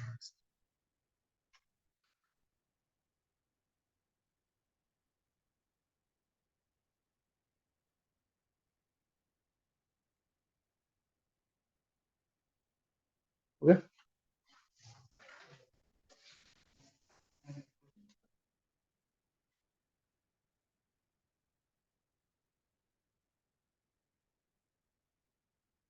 फिर बाद में हमने एक्सपेरिमेंटल फेज के लिए बनाया ASLV, ASLV augmented satellite, right, satellite launch vehicle. English वालों, हिंदी वालों को पढ़ाने में ना बड़ा प्रॉब्लम होता है। अब लॉन्च व्हीकल का हिंदी जानते हैं आपको क्या होता है? प्रमोचक यान, प्रमोचक यान।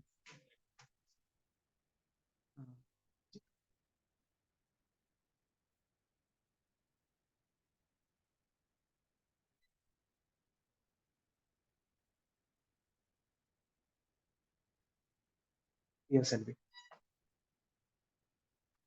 एक्सपेरिमेंटल फेजेस का था। अभी इन दोनों को मैं डिटेल में पढ़ाऊंगा, लेकिन थोड़ा सा बता दूं ऑपरेशनल फेज क्या है। बता दूं इसको, कुछ पूछ रहे हैं? लिख रही हैं? आप लिख रही हैं?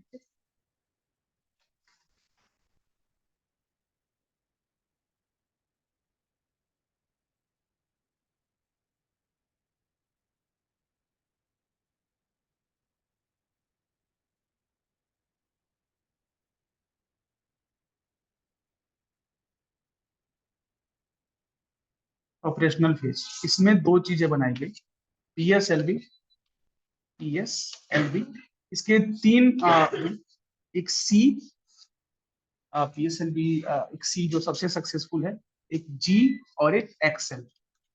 इसके 3 वेरिएंट है। PSLV के नाम है आपको पोलर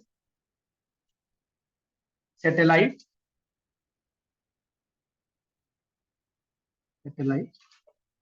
लॉन्च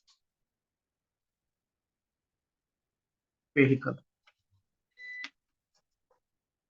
1993 में इसका डेवलपमेंट चालू किया गया और ये वर्ल्ड का सबसे successful, world's not only India, world's most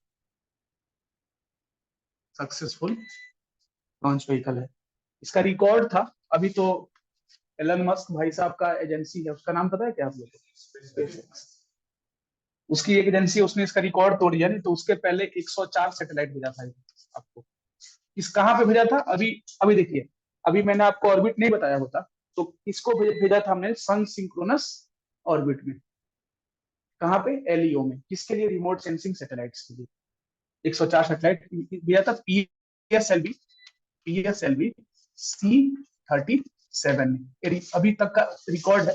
लेकिन बाद में इसके पहले का रिकॉर्ड था 37 सैटेलाइट्स और अभी है 140 स्पेस एक्स का। स्पेस एक्स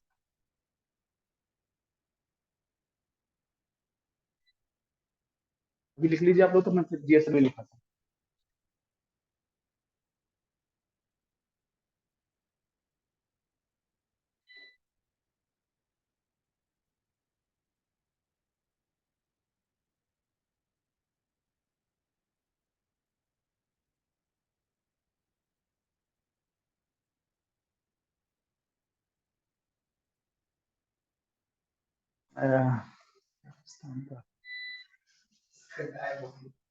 यार इतना इम्पोर्टेंट नहीं है इसलिए इसके बारे में पढ़ा नहीं। हाँ, पाकिस्तान की स्पेस एजेंसी का नाम? नहीं नहीं, करता है क्यों नहीं करता है। बहुत पीछे अभी वो एसएलवी वाले स्टेज पे है। हम जीएसएलवी पहुंच गए हैं। अभी उनके यहाँ सॉलिड प्रोपेलेंट यूज होते हैं। बहुत पीछे है अभी। कैसे आगे रहेगा? मतलब कॉम्प्लिकेशन है ना। जनरल जियाउल हक वहां के थे। उनका क्या उद्देश्य था कि मैं घास की रोटी खाऊंगा लेकिन बम बनाऊंगा एटॉमिक बम। सही में घास की रोटी खाया भाई ने। सच में घास की रोटी खाया लेकिन बम बना लिया। इंडिया से अधिक न्यूक्लियर वेपन है उनके पास। उसके पास सिर्फ रिसर्च में काम है। अभी देखिए, अभी कुछ दिन पहले आपको हुआ था ना, अभी वहां पे पाकिस्तान में अटैक हुआ था। कहाँ पे हुआ था? पंजाब में हुआ था, मियाँ वाली। एक अपना न्यूज़पेपर पढ़ा कीजिए, बड़ा काम कीजिए। आज का न्यूज़पेपर किसने पढ़ के आया है? हाँ, हाफ तो मतलब कुछ इंपॉर्टेंट बताइए। दिल्ली का पॉल्यूशन, इलेक्शन, मैच, नहीं तो आपको क्या पढ़ना है? अच्छा, एक दिन आप लोग पेपर लेके आइए, आपको बताता हूँ कैसे पेपर पढ़ते हैं, कैसे बेस्ट निकालते हैं उसमें से जो आपके लिए रेलेवेंट है। एक दिन आप लोग पेपर लेके आइए, कोई भी पेपर, हिंदी इंग्लिश जो भी आप पढ़ते हो, देखिए कर दूं इरेज। बड़ा इंपॉर्टेंट है। अगर आप मतलब पेपर पढ़ती है ना तो फिर मतलब सिर्फ साइंस एंड टेक्नोलॉजी की नहीं, और एक आपको ये आता है, मैगजीन आता है डाउन टू अर्थ का।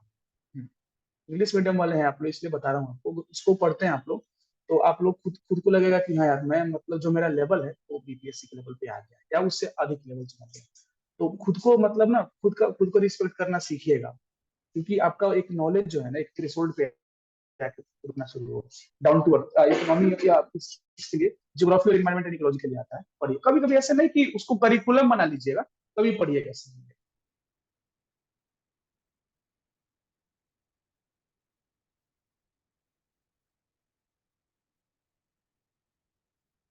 फिर बाद में हमारा आया बाहुबली, बोलते हैं इसको, मतलब मैंने साइंटिस्ट खुद बोलते हैं जीएसएलवी। जीएसएलवी में MK1, MK1, MK2, MK2, फिर बाद में C25 ऐसे अलग अलग वेरिएंट्स हैं। इसका नाम है आपको जियो। जियो का मतलब क्या होता है? अर्थ सिंक्रोनस, सिंक्रोनस,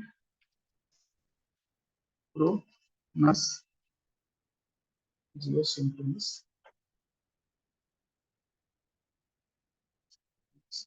लॉन्च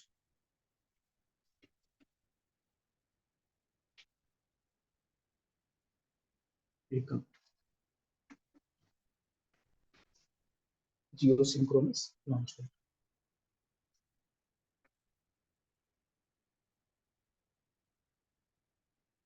अब जीएसएलवी का देखिए, जीएसएलवी जब तक नहीं आया था तब तक हम आपको सिर्फ जो बताया था ना फ्रेंच गुयाना, वहां के लिए हम आपको डिपेंडेंट थे उसके।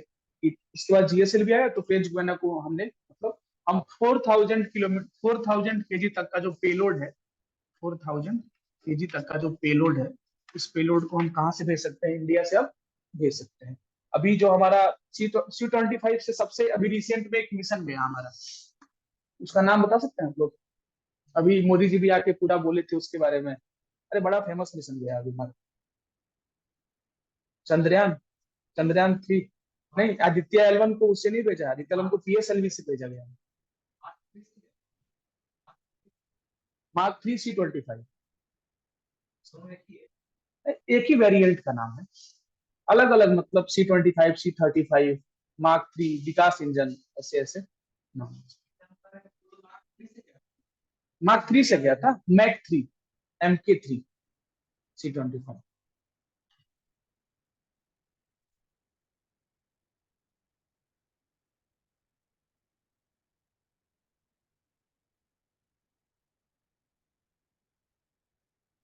अब पढ़ना करते हैं SLV। SLV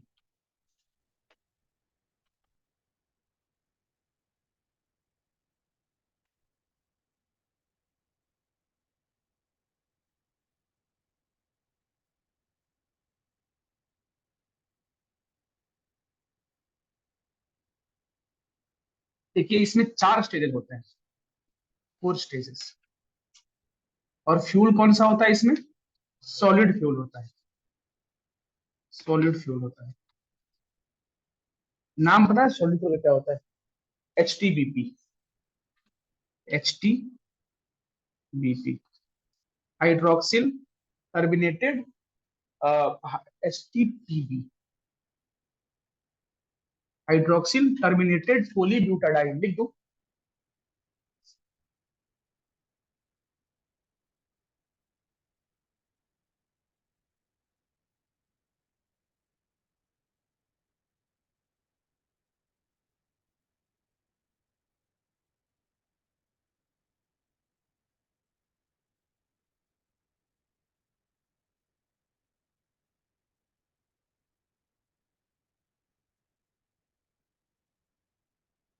अब पेट्रोल से नहीं भेज सकते हैं रॉकेट को, या डीजल से, या केरोसिन ऑयल जो आपका आता है, इससे नहीं भेज सकते हैं? क्यों नहीं भेज सकते हैं, मतलब कभी सोचा आप लोगों ने? कैलोरीफिक वैल्यू है, ठीक है, तो कैलोरीफिक वैल्यू मतलब बता दो आप लोगों को, कैलोरीफिक वैल्यू आप जानते हैं आप लोग? मतलब पर केजी पर किलो जूल कितना है, सबसे अधिक किसका है, बता दो आप लोगों को। थोड़ा सा एक बेसिक लिख लिया आप लोगों ने? देखिए, किलो जूल पर केजी को क्या बोलते हैं? Calorific value, calorific value. तो जो H2 होता है ना, हाइड्रोजन, हाइड्रोजन का जो कैलोरीफिक किलो जूल पर केजी का जो रेट होता है वो सबसे ज्यादा होता है, इसीलिए हाइड्रोजन को यूज करते हैं। तो आप देखिएगा तो हमेशा हाइड्रोजन को यूज करेंगे इसमें। फिर बाद में लिक्विड भी बनाएंगे तो हाइड्रोजन को बनाएंगे इसके साथ। ये तो मतलब मानिए स्पेस में हवा होता है, नहीं होता है, ऑक्सीजन नहीं होता है, तो फिर ये जलेगा कैसे? इसके साथ भेजते हैं ऑक्सीडाइजर, क्या भेजते हैं? ऑक्सीडाइजर। सबसे फेमस ऑक्सीडाइजर है N2O4। अच्छा, आप केमिस्ट्री इसमें से साइंस बैकग्राउंड से कौन कौन है? कोई तो होगा, तो बताइए नाम क्या है इसका, N2O4 का?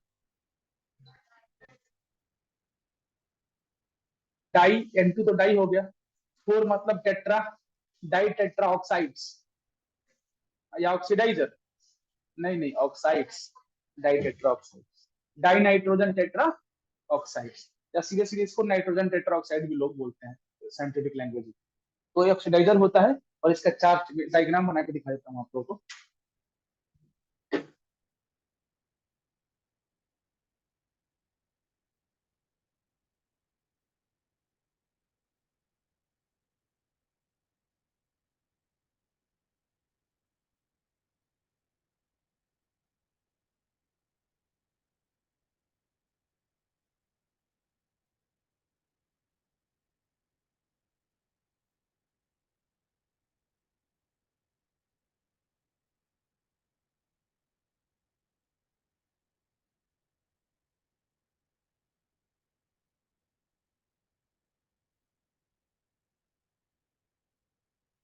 देखिए 4 चीज हो गया, इसमें होता है फ्यूल HT इसमें होगा ऑक्सीडाइजर N2O4, इसमें फिर HT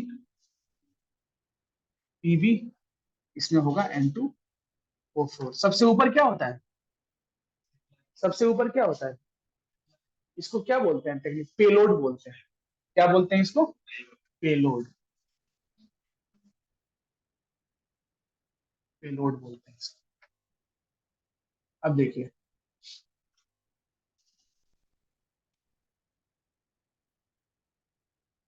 जैसे ये बर्नआउट हुआ, तो बर्नआउट होकर क्या होता है, ये पार्ट से अलग हो जाता है, गिर जाता है, ये भी गिर जाएगा, ये गिर जाएगा। लेकिन जो फोर्थ वाला होता है, लास्ट वाला, ये इसको कहाँ पे लाके देता है, जो हमारा ऑब्जेक्टिव होता है, ऑब्जेक्टिव ऑर्बिट। क्या होता है, ऑब्जेक्टिव ऑर्बिट, ऑब्जेक्टिव ऑर्बिट होता है, इसको एक लास्ट फर्स्ट वहां तक लाके देता है। और ये जो हमारा SLV था, इस SLV का हमारा क्या आपको इसका पेलोड का लिमिट था, तो 50 to 100 kg, ये इसका आपको पेलोड कैपेसिटी था SLV का। आप लोग नोट कर लीजिए, फिर एक बड़ा इंटरेस्टिंग बताते हैं कहानी आप लोग, कैसे हमारा आपको DRDO का डेवलपमेंट हुआ, कलाम साहब क्यों DRDO में आ गए इसरो से। बड़ा एक अच्छा मतलब इंटरलिंकिंग, देखिए जो BPSC की पढ़ाई है सिविल सर्विसेज की, सब कुछ इंटरलिंकिंग है, कैसे आप चीजों को जोड़ लेते हैं दूसरे से। यही अब थोड़ा सा डिफेंस टेक का नॉलेज आपको दूंगा मैं। क्लास कब तक चलेगी ये वाली,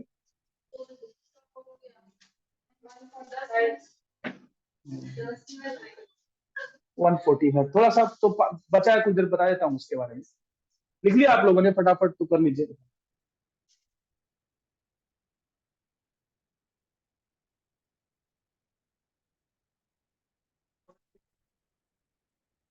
फोर स्टेज इंजन होता है, आपको चार, जो फ्यूल का होता है ना स्टेज, 4 स्टेजेस होता है, 1 2 3 4। ऑक्सीडाइजर और ये जो आपको फ्यूल होता है, ये दोनों 4 स्टेजेस में होते हैं, चारों अलग अलग स्प्लिट होते हैं। और ASLV तो दुनिया का पहला इंजन है जो 5 स्टेज का इंजन है, उसको 5 स्टेज, इसी से रोहिणी भेजा गया था 1979 में। पहले 19 थोड़ा सा मिटा के लिख देता हूँ, आप लोग को हो गया है, मिटा दो।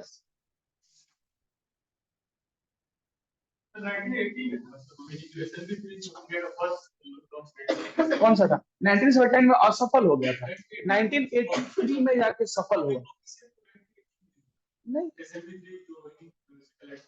नहीं नहीं, किसी के पास मतलब कोई सर्च करना है तो कर लीजिए, 1979 में, 1979 में पहला अटेम्प्ट किया गया।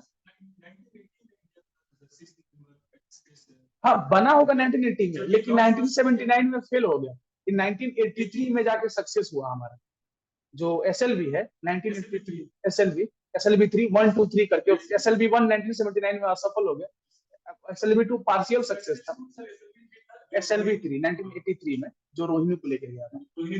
हाँ रोहिणी को लेकर गया था 1983 में, SLV जो है SLV 3 ये सक्सेसफुल हो गया। और देखिए यही सक्सेसफुल होने के साथ ही अब 1983 में इंदिरा गांधी का फोन आया और उन्होंने बोला APJ अब्दुल कलाम को कि आप अब थोड़ा सा छोड़िए, थोड़ा सा मतलब स्पेस कोई और संभालेगा, थोड़ा सा डिफेंस संभालिए।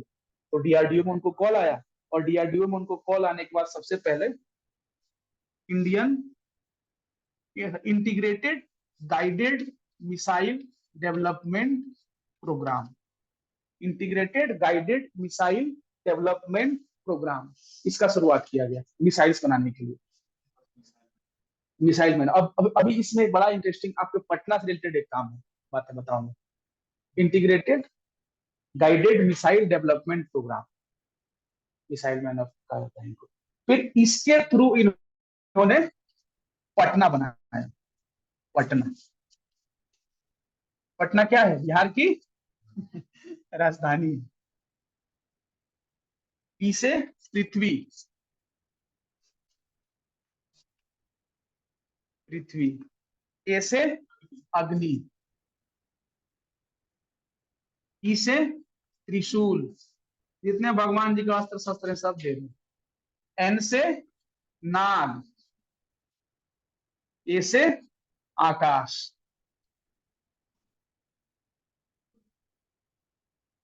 ये 5 आपको बैलिस्टिक मिसाइल जो है वो उनके नेतृत्व में बनाया गया।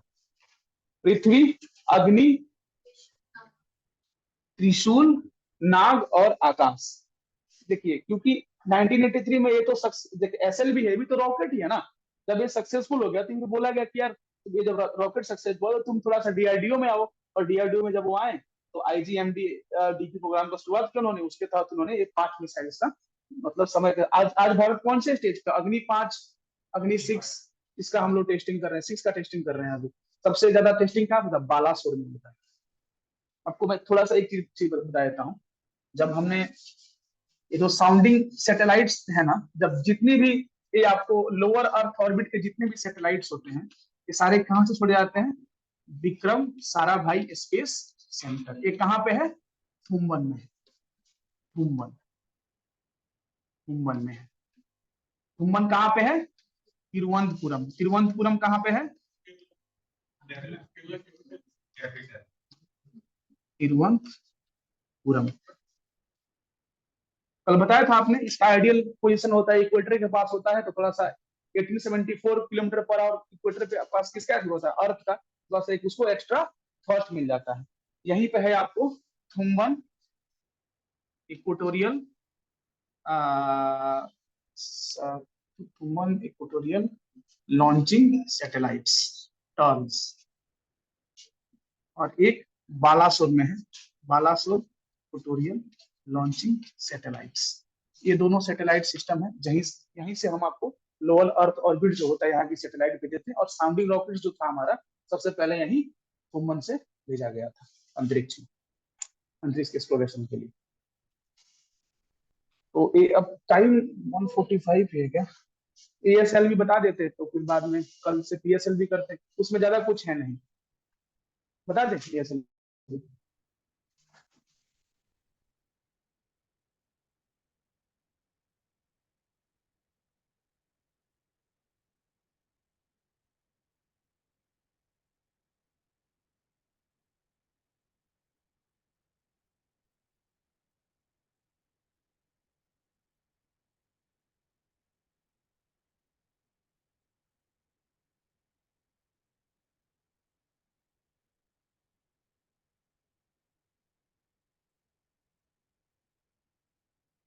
इसमें क्या है? इसमें इंजन जो है आपका वो 5 स्टेजेस का है।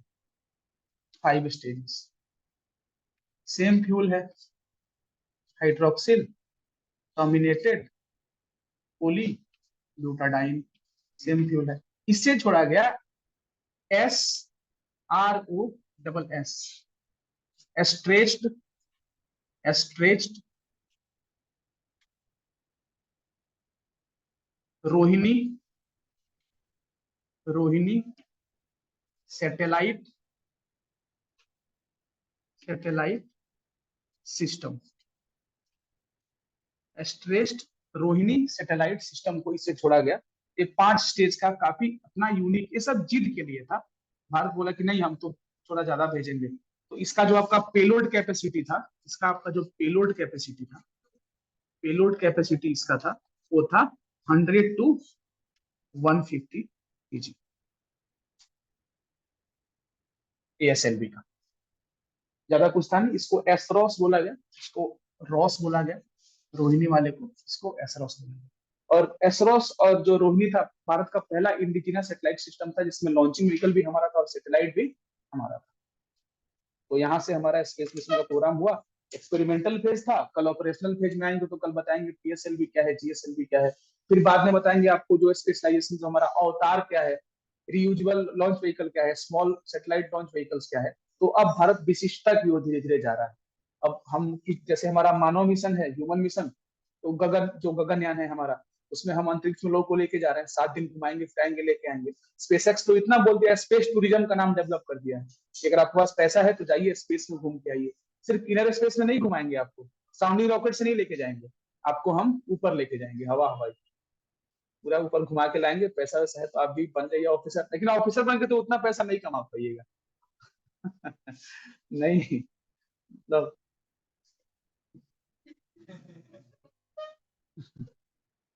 नहीं, इस ऑब्जेक्टिव के साथ ऑफिसर मत बनिए। अब ऑफिसर बनिए, थोड़ा सा इंटेग्रिटी रखिए अपना, थोड़ा सा कम पैसा कमाइए, लेकिन सच में उस गांधी जी के धारणाओं पे काम कीजिए। बड़ा मुश्किल है स्टिक रहना, लेकिन ट्राई कीजिए कि ऐसा कुछ कीजिए आउट ऑफ द बॉक्स जाके। हो गया नोट? कोई डाउट आपके? तो फिर मतलब कल मिलते हैं, है ना? Thank you so much. Sir एक डाउट था। हाँ बोलिए। सर हाँ बोलिए। आप क्योटो प्रोटोकॉल के बारे में आप लिखाए थे ना, आप वो CLC लिखाए थे, बट सर उसमें तो 6 ही गैस यूज होते हैं ना, कार्बन डाइऑक्साइड, मीथेन, N2O, फिर हाइड्रोफ्लोरो और फिर फ्लूरोफ्लोरोकार्बन। सर क्लोरोफ्लोरोकार्बन तो क्योटो प्रोटोकॉल में नहीं है। क्योटो प्रोटोकॉल में एग्जैक्टली वो नहीं है, लेकिन आपको जो कार्बन और मीथेन जो है ना, हाँ कार्बन और मीथेन है सर। हाँ हाँ, हाँ कार्बन और वो मीथेन है की आपको, हाइड्रोफ्लोरोकार्बन से और फ्लूरोफ्लोरोकार्बन से। हाँ हाइड्रोफ्लोरोकार्बन और क्लोरोफ्लोरोकार्बन, राइट राइट, यस सही। तो सर। क्योटो प्रोटोकॉल अगर आपका एनवायरमेंट एंड इकोलॉजी का क्लास में मुझको लेना हुआ ना, तो क्योटो यस सर। प्रोटोकॉल क्या है, सेंडाई क्या है, नागोया प्रोटोकॉल क्या है, इन सारी चीजों के बारे में बताऊंगा आपको। ठीक है सर, थैंक यू। तो थोड़ा सा पेशेंस रखिएगा, अगर मतलब माइट भी मतलब I will awarded such classes, I will definitely teaching you such interesting topics. Thank you so much sir. Okay, thank you. कल मैम आपको PSLV, GSLV, फिर बाद में आपको जो रियूजेबल, नहीं नहीं यार मतलब इतना गैप नहीं, अच्छा एस्पायरेंट्स बोलता हूँ, है ना? तो फिर आप कल आपको PSLV GSLV रियूजेबल लॉन्च का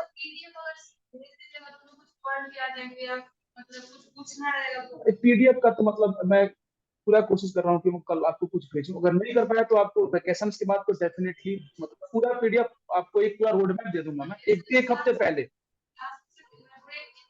क्योंकि अभी ना मतलब अभी मैं आपको यहाँ पे स्थायी हूँ भी नहीं, मतलब आपको पटना में 2-3 दिन के लिए आया हूँ, तो थोड़ा सा लगेज लेके आया हूँ, और मुझको पता चला कि यहाँ प्रोजेक्टर है नहीं, तो सिस्टम मतलब लैपटॉप वगैरह लेके मैं आया नहीं, सिर्फ टैब लेके आया हूँ और फोन लेके।